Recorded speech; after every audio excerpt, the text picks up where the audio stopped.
welcome. You're watching NewsX and my name is Vaishali Cooley. Now the latest footage has come in viewers from Dubai after Iranian drone strikes near the Dubai International Airport. Now this comes as Dubai airports announced the diversion of some flights from Dubai International Airport to Maktoum International Airport. Joining me is Group Captain UK Devnath. He's a defense expert, along with Mr. Manand Dwivedi, foreign affairs expert. I'd like to first go across to Group Captain Devnath. Group Captain Devnath, what would you like to say about this development? Definitely very important development. Iran has been claiming that this particular airport in Dubai was being used by or is being used by US Air Force for carrying out missile and fighter aircraft attack against Iran. That's why Iran has repeatedly said that any American asset, Army, Navy or Air Force in Gulf region is an open and legal target for Iranian forces. Dubai International Airport definitely is supplying aviation turbine fuel to air-to-air refuelers of US Air Force. And the CENTCOM, the US Central Command, has also accepted that they have installed large number of air defense missile systems around Dubai, from which they are using for shooting down Iranian UAVs, drones and Iranian missiles. This development also shows that probably Iran will concentrate more and more on targets in Middle East in coming days. Its focus on Israel will reduce in future. Practically, the number of large, long-range missiles which Iran is holding, which can travel 2,000 kilometers and hit Israel, those numbers are progressively diminishing.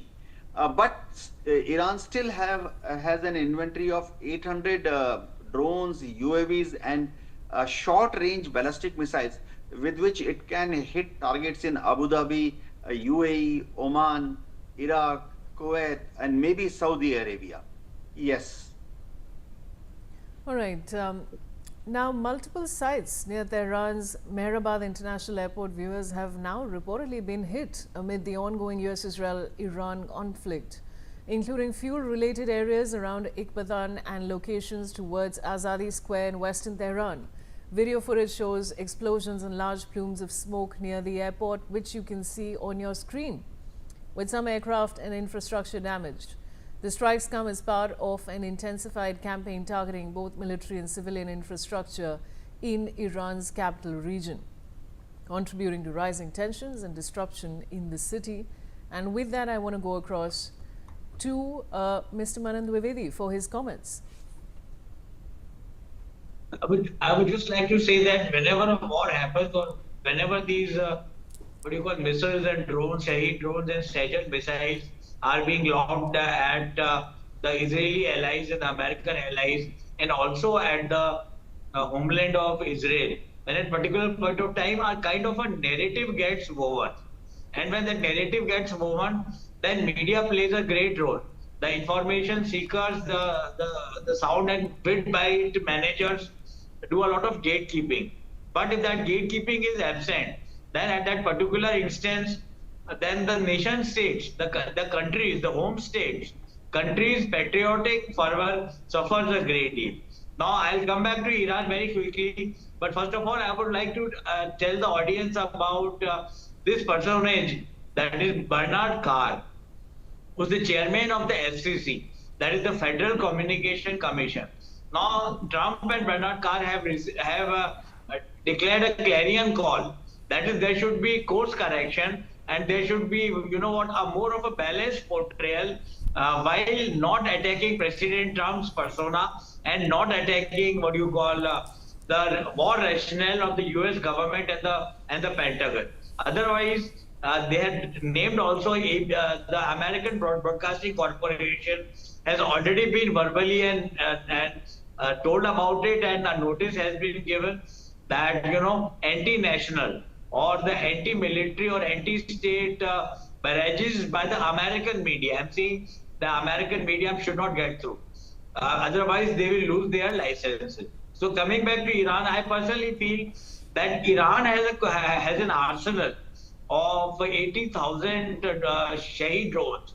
But you know, if the entire GCC countries come together, and if Israel and America are no second shots as far as firepower and gung ho and bravado of their technique or of their technology is concerned, so that Iran will find it very difficult. But still, I think it's a kind of a wakey call for President Donald Trump and Benjamin Netanyahu that the Iranian attacks, the Iranian missile launches and targeting still goes on unabated. So I personally feel that though President Donald Trump has used the word that the Iran's what do you call firepower has been decapitated, but that does not seem to be so. That doesn't seem to be so. So what is required is that before the 2,500 Marine commandos come, and before a larger coalition of the willing comes to decapitate the the Revolutionary Guards,